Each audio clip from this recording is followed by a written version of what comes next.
Hello, it's everybody's favorite time of the day once again. Welcome to Satoshi's Bitcoin Chart Show. This is the Bitcoin forecast, the strength of the system, the health of the network, where we find out what's up with what is going down.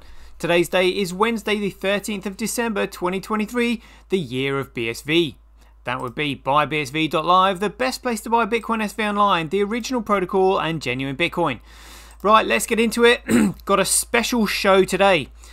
This is going out to Dr. Craig. That is not Dr. Wright. It's another Dr. Craig, not to get confused with one another. But I do believe that Dr. Wright would also be extremely chuffed that someone such as Dr. Craig's quality would be watching this video and finding out about Bitcoin. All may be revealed in the future, but until then we shall leave it there and let's get on with this. So I'm just going to spend a bit more time explaining all the figures on these charts that we look through today so that understanding or comprehension can be gained from what we're looking at. So I usually start off with this website here, which is CoinDance, which shows you the different forks of Bitcoin. So the original protocol and genuine Bitcoin is BSV, which I shall just demonstrate here. So what happened is Bitcoin, the white paper was released on the 31st of October 2008, and then the network was started on the 3rd of January 2009. And you can see the protocol carries along this line, but what happens is the ticker symbol was moved onto an alternative protocol on a new chain that was created on the 1st of August 2017, and then SegWit was implemented on the 24th of August 2017, which removed the digital signatures from the transaction data and therefore removing all contractual credibility and all economic value from all the tokens on it, which equates to the largest financial fraud in history. So the original protocol and genuine Bitcoin carried on with a new ticker symbol, which was BCH, and then would you believe it, another nefarious entity did it again. But rather than segregating the signatures, what they were doing is they were scrambling the signatures. They were effectively deleting them. So again, removing all contractual credibility and all economic value. Absolutely ridiculous. And so the original protocol and genuine Bitcoin had to change its ticker symbol yet again, but the protocol remains unchanged. It is just simply referred to now on exchanges as BSV. And as everybody who listens to my show and as Dr. Craig is aware, there is a court case coming up on the 15th of January 2024, which will expose all of this fraud, which is quite exciting. So there we go. It's a little bit of explanation there. So we've got SegWit protocol, BTC, with an economic fundamental value of precisely zero, currently with a speculative market price of $41,024. That is going to hurt a lot because it's got a long way to fall with a fundamental value of precisely zero. Then we've got Bcrash again, what a joke, Fisher Price Cash, who cares? And then we've got Bitcoin, the original protocol, genuine Bitcoin, just simply $47. What a joke. So let's go through these figures here that we're looking at, and again we'll start from the bottom because it's easier to explain the process. So the block size represents the usage, the utility of the network. So the network is effectively a data storage network because it makes data permanent. So it's people using it for their digital service needs in the same way that people employ Amazon Web Services and Microsoft Cloud. They can now actually use the Bitcoin blockchain for their digital service needs, and it's better because all the information that goes up onto the Bitcoin network is actually stored permanently. So it can't be cracked, hacked, altered, changed, and is not susceptible to cyber security hacks or virus software. So why wouldn't you use it? And just to let you know, Amazon makes more money from its Amazon Web Services than it does from its traditional business, just to give you an idea about the size of the market. So the block size is the amount of data being uploaded onto the network. The size of the data, or the amount of data, is uploaded via the transactions. So it's the transactions that take the data up onto the network. The transactions are then processed by the nodes, and the nodes are the payment processors and mining operations that economically sustain the network, and they also supply the hash rate. The hash rate is the number of attempts at solving the cryptographic hash function of SHA-256. And that is usually attracted to the value, which is meant to be representative of the price, but the price is currently speculative because people don't have a clue what Bitcoin really is. But when education catches up with speculation, you can guarantee the speculative prices will soon start to match their fundamental values, which is what this court case is likely to expose. So there we go. Hope that makes sense. So in terms of these figures, if you want to know what's going to happen in the future, really the block size is all you need to look at, because there's no other network that can actually handle the amount of data going up onto the network. So tell you what we'll do next. We will look at, so going from top to bottom now, we'll have a look at hash rate and the difficulty adjustment. So the difficulty adjustment changes depending on how much hash rate is on the network. So if we look at all time, so this is actually BTC because it's got a high market price, so miners can sell it and cover their running costs. But look at this. So the difficulty adjustment is just simply, it increases so that on average SHA-256 is still found every 10 minutes. So a block of data can be propagated in that time. Now, the reason 10 minutes was chosen is because 10 minutes was considered to be the optimum amount of time to allow enough cryptographic security on the network, because there has to be an enormous amount of SHA-256 mathematical equations to try and compute in order for the network to be cryptographically secure.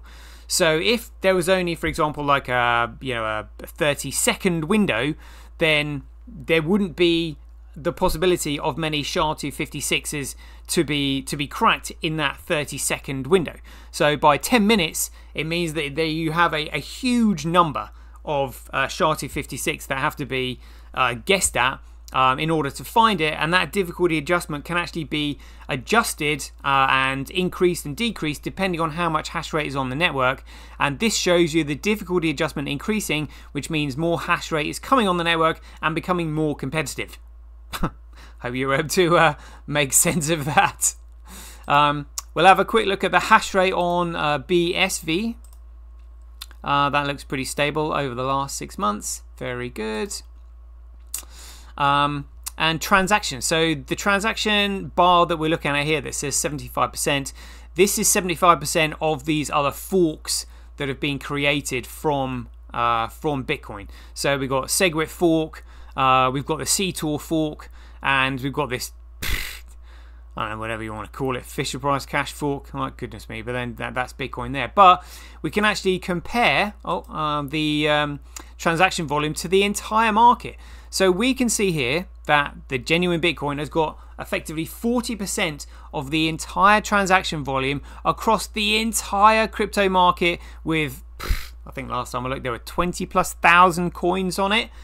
And the genuine Bitcoin has got 40% of the entire global transaction volume on its network. And again, these are the sort of figures that the powers that be don't want people to see, which is why I'm showing you. There we go. So that's that.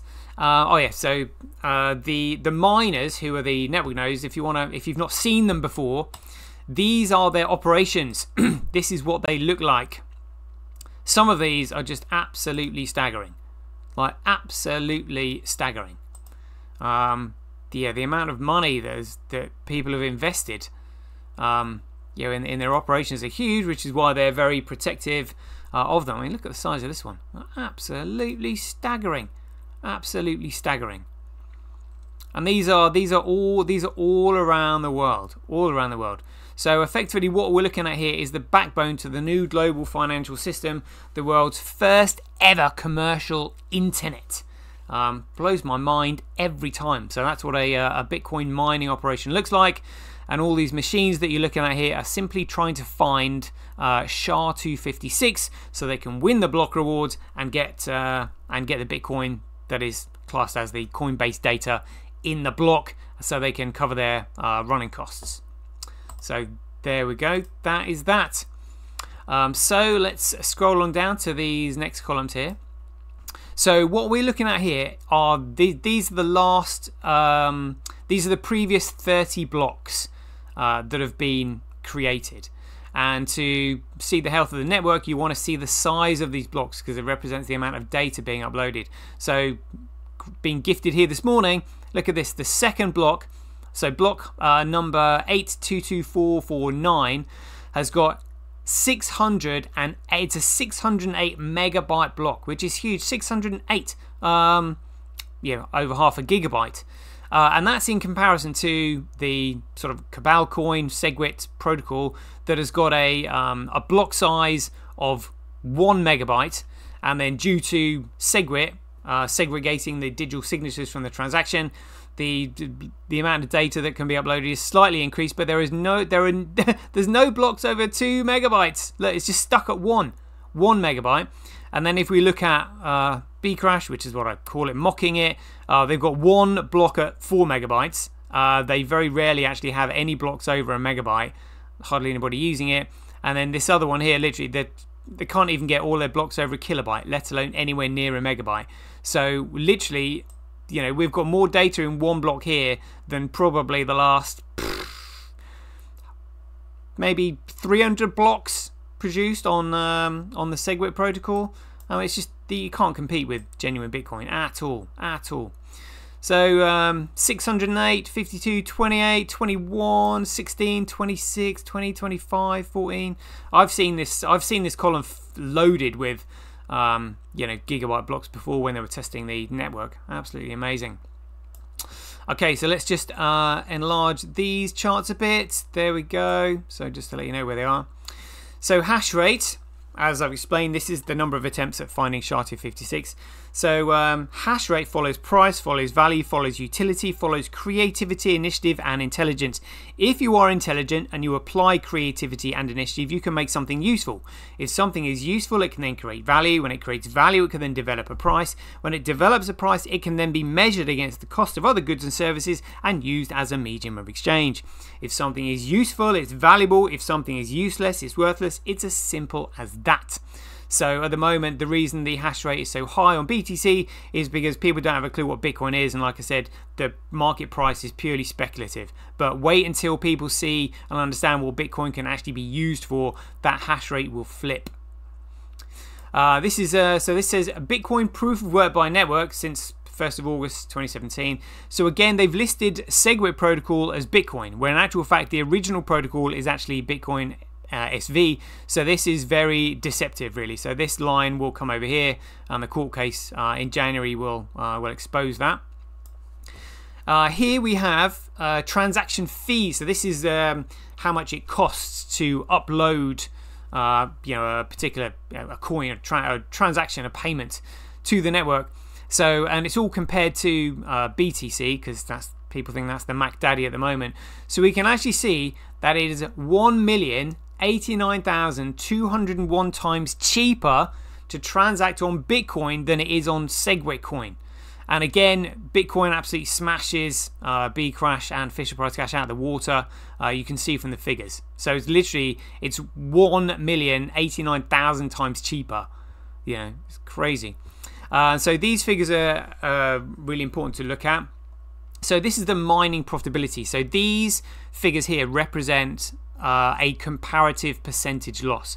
So in other words, if you were mining on the SegWit protocol BTC, you would make a 6.3% comparable gain in comparison to mining on Bcrash.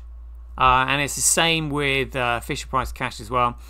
And if you look on the genuine Bitcoin, you can actually see that you're mining at a 57% comparative loss. Now, this to me, we'll have a look at the pie charts in a minute. This to me suggests that other miners might be trying to hop on the Bitcoin BSV chain, and they are being economically incentivized not to. In other words, to hop off it. So they're not actually holding any. And the reason they might be mining it is because they might be thinking, oh, actually, maybe we've heard rumors about this court case. Maybe we should mine it to try and get some. But because it's actually they'd be mining at a 57% comparative loss, what they would be better off doing is mining BTC and then selling the BTC tokens in exchange for BSV. But the miners aren't willing to do that because you would be able to see it on the network, and that might spook the market, which is why they're trying to mine it, because if you mine it, it's not going to spook the market. Whereas if people say, hold on a minute, how come why are you selling your BTC reserves for BSV? Oh right, why are they doing that? And all these miners are holding massive bags of BTC that are economically worthless. So no miner wants to spook the market, which is probably why they're trying to mine it. But now they're just like, oh right, well actually we'd be better off mining BTC and purchasing BSV rather than actually mining BSV directly. And I personally think that's why they're doing it. So we'll have a look at that in just a second. This is daily average Bitcoin block size by network. So again, yeah, the amount of data flowing up onto the chain. And this is a log curve. And a log curve means that it's not directly comparable. So you can see these lines close up as they move up. And the reason they have to put it on a log curve here is just to try and make it representative, because BSV would just be off the charts otherwise. And then we've got daily Bitcoin transactions by network. Again, it's on a log curve. So you can see all these little lines here. The volume of transactions on genuine Bitcoin are huge. Daily average Bitcoin transactions per block by network. Much of a muchness there. So it's just the transactions in a block rather than that 24-hour period. Daily average Bitcoin fees. So this is fees USD. So we are looking here. That's 1 cent there. These are sub-cent fees. So it costs less than 1 cent to actually send a transaction on BSV, and these are the costs of sending a transaction in Satoshis. And in the same way that a dollar is made up of cents and a pound is made up of pennies, a Bitcoin is made up of Satoshis, and a Bitcoin can be divided by 100 million bits. So a sub-cent, and this is the actual measurement in the number of Satoshis that it costs to send a transaction. Daily Bitcoin fee to block reward ratio. So the red line here, going up, very nice. So let me demonstrate to you in the long term what this will look like. So the block reward is illustrated by this graph here, and the block reward started off at 50 Bitcoins per block, and it gets cut in half every 210,000 blocks.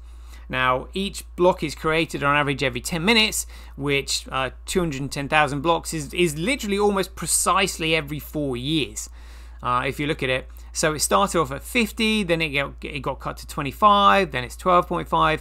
It's currently 6.25, with the next block reward halving happening or scheduled for April next year. So as this block reward continues to get cut in half, what you need is something to take its place, which is the block fee, which is the fee from the volume of transactions, the number of people using the network. So the block reward goes down, the block fee should go up, and the moment the block fee surpasses the block reward, that's when we have an economically self-sustaining system, which is what we're gunning for, and the New World Order are desperate to prevent. So, yep, there we go on that one. So overall, this is really the only chart you need to look at. It tells you everything you need to know. So this is daily accumulated Bitcoin blockchain growth by network. So in other words, this is the amount of data being added to the network. So just it goes to show you the number of the individuals and businesses using it for their data services. So the data does grow as more and more data is added to it, but this accelerated line actually shows you that more and more and more businesses and individuals are actually starting to use this network rather than this one. And eventually, the block fee will surpass the block reward on this red line here, and all the miners will be mining that one for the block fee. There we go. Right, so this is total Bitcoin hash rate by mining pool over 7 days. So this is literally globally represents all the hash rate. This is global hash rate 24 hours. And this is the BTC, so this is the SegWit protocol. So Ant Pool and Foundry USA Pool and MasterCard, they've got no incentive to mine this protocol because they know it's fundamentally worthless. So I suspect the only reason they've got 23% of the hash rate on there is because if the market does start to flip from SegWit protocol into the Bitcoin protocol, I suspect they're probably going to sell their BTC reserves to maybe front run the collapse. Again, I'm just speculating here. I don't know what's going to happen, but there's going to be fireworks no matter what. But that's just my educated guess, because they've got no reason to mine an economically worthless protocol, and they know full well that because they're all part of the same group that implemented SegWit, that it's economically worthless and has no contractual credibility. This is Bcrash. So there's other mining pools with 56%. I can speculate who I think other mining pools are.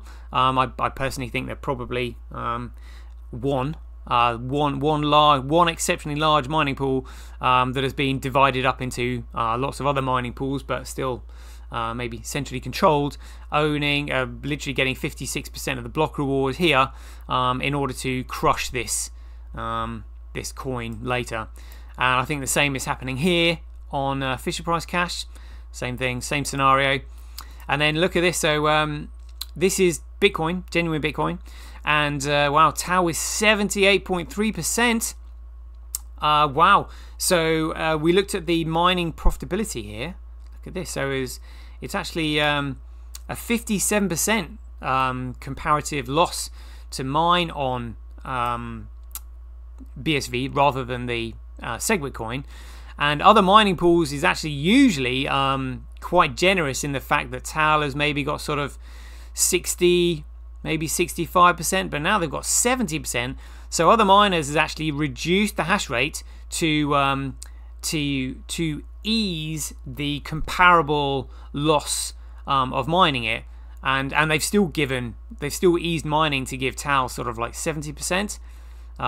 Maybe that might be done on purpose actually, because the big event is literally just 5 weeks away, and I personally believe like an agreement has been made between the two for Tau to have a huge amount of block reward in order to spend that block reward at a later date on expanding their mining operations so that they will become one of the largest miners on Earth. That's what I think is going on there. So let's have a look at what's on chain mining. So this shows you the Bitcoin BSV network in more detail. So we've actually got 7 miners on here. Tau, QD-Link, Gorilla Pool, others, Mining Dutch, Hath, and Z-Pool. CA must be what, California or something like that. Then just gives you comparative charts to what we're looking at. Let's have a look at what's on chain. So this down the bottom here, we can just see 24-hour stats. So yeah, we've had 2.3 million transactions on the network over the last 24 hours, absolutely smashing it compared to the other coins. This is a great chart here. So this is blockchain statistics. So this is transaction volume over the last 24 hours. Yeah, 2.5, 2.3, and this is similar to the transaction pie chart that we looked at earlier. So we can see that BSV has got like a whopping 40%. This chart here represents transactions per second, an average fee, so transaction fee. So the fee decreases as we go up, so it goes cheaper and cheaper and cheaper, and the transaction throughput gets increases in volume as we go along here. So we can see that Bitcoin is way out in front of this field of shite coins, as I prefer to call them. Absolutely country mile ahead, country mile ahead. Mining profitability, we've just gone through that. So this is quite interesting. So accumulated number of transactions. So they are saying that Bitcoin BSV only started on 15th of November 2018. Ethereum started, I have to look back, but I think it was around 2013, something like that. So, and you can compare here, look, so Ethereum, 2013, I might actually have to just refresh my memory on that, but BSV only starting from 15th of November 2018. Look at that, the accumulated number of transactions on the entire network. BSV absolutely smashing it, and this is the amount of data. Look at that. These other coins have got no excuses whatsoever, and this is for their entire history. So BSV is probably one of the new kids on the block from this chart, because they're only, like I said, they're only starting it from 15th of November 2018. Yeah, fantastic. Let's have a look at BSV. You want applications here. So this shows you the number of applications working on the network that have been built.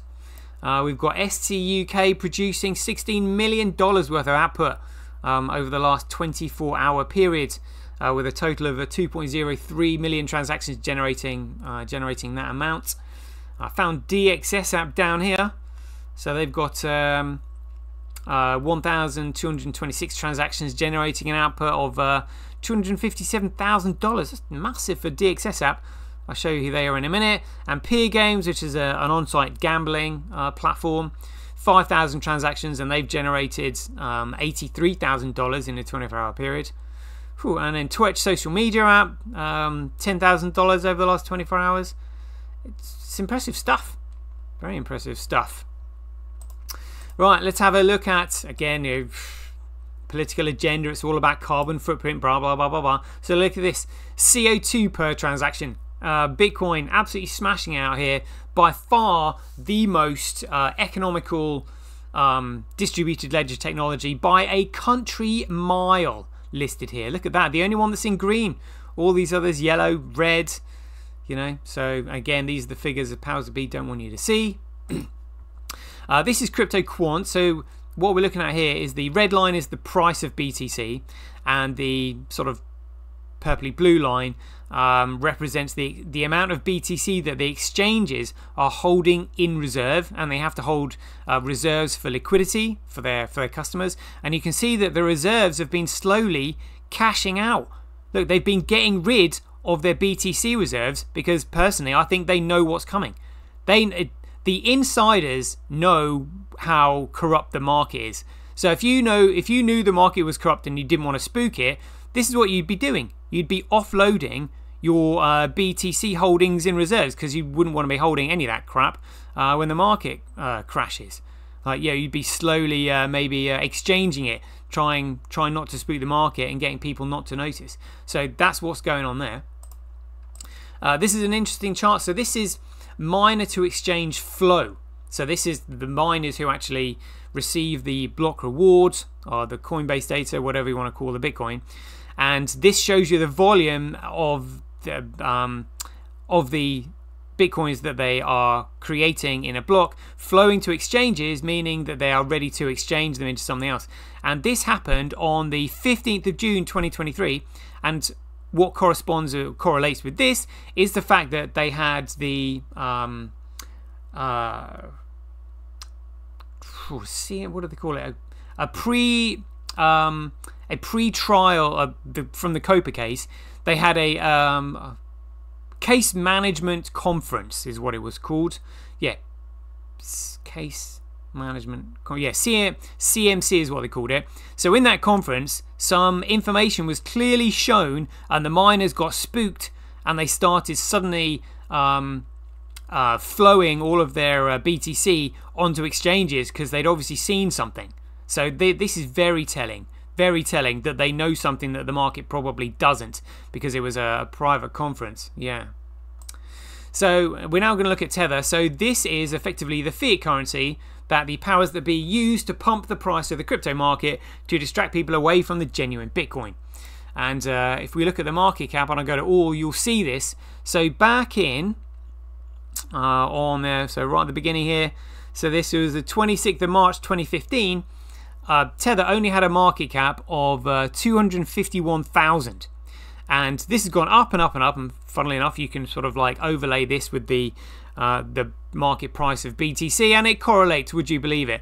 So now Tether think they're actually holding $90 billion in a bank account, one-to-one with Tether. So the reason they call it Tether is because they claim that it is tethered. So they, for every dollar that you deposit with them, they'll give you a Tether token that they say is represented by the dollar. But nobody has seen any evidence of this. No auditors will audit them.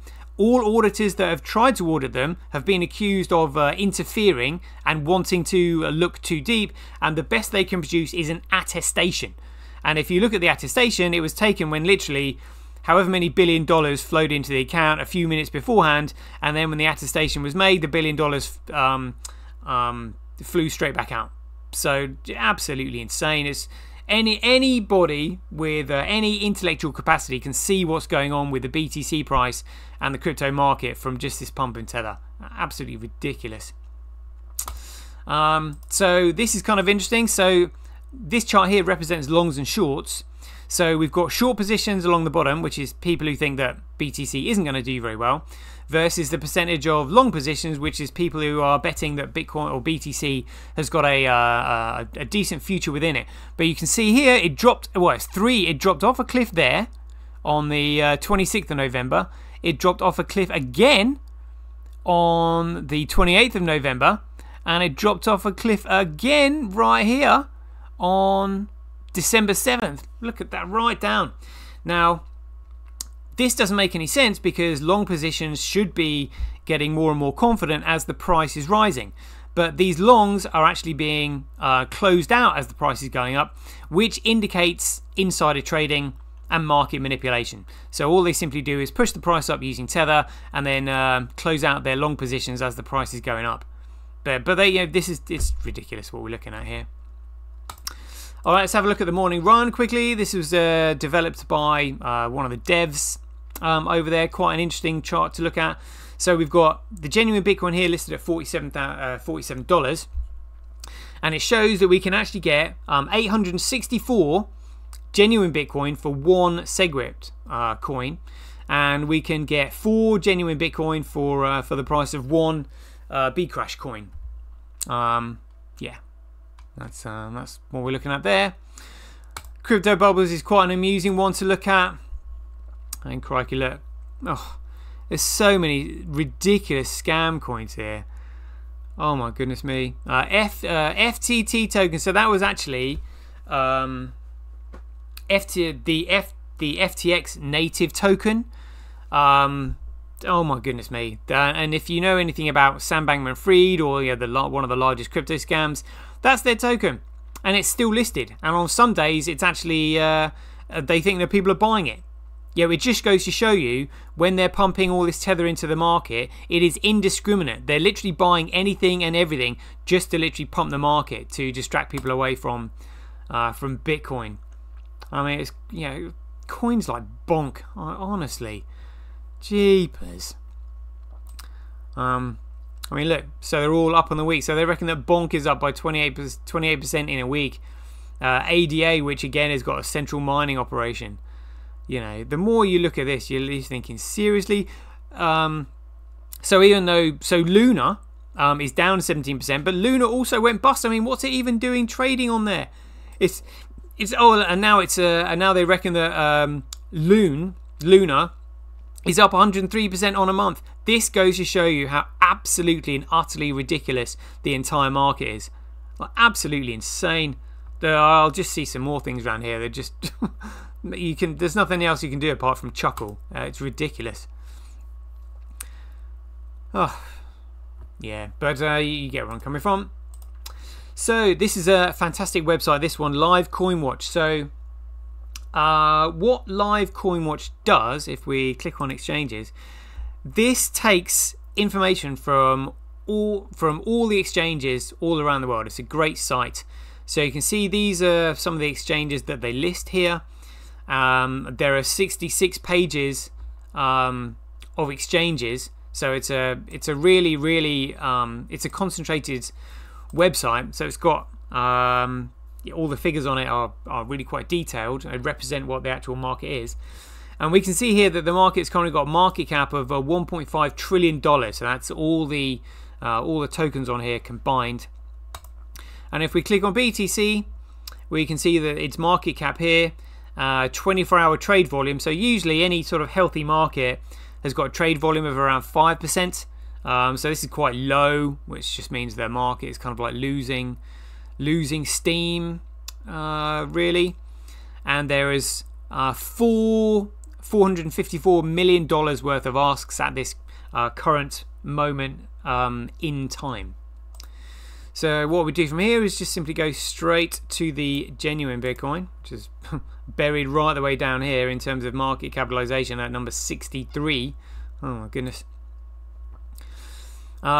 This is a good chart, this one. So you can see the current market. So bids are the number of people who are looking to buy, and asks are the number of people who are looking to sell. They're asking, what will you give me? What will you give me for the Bitcoin? I will be willing to trade this for you at this price. And where the offers, well, should I say, where the demand meets the supply, is where a market price is generated from. This shows you the volume of trading across all the exchanges here, and you can also see the liquidity, which is the amount of genuine BSV they hold. Because a lot of the volume could just simply be derivatives trading, which means they're not actually holding the BSV on their platform. But really, the interesting figure is the fact that data can only be commoditized one way, which means there will only be one digital commodity, and this shows us that there is only $3 million worth of available liquidity in the market, which is just absolutely insane. So what you're looking at here is a $1.5 trillion market trying to flood into a market that has only got $3 million worth of liquidity. That's the situation that we're looking at, potentially come January and the court case. Like, my goodness.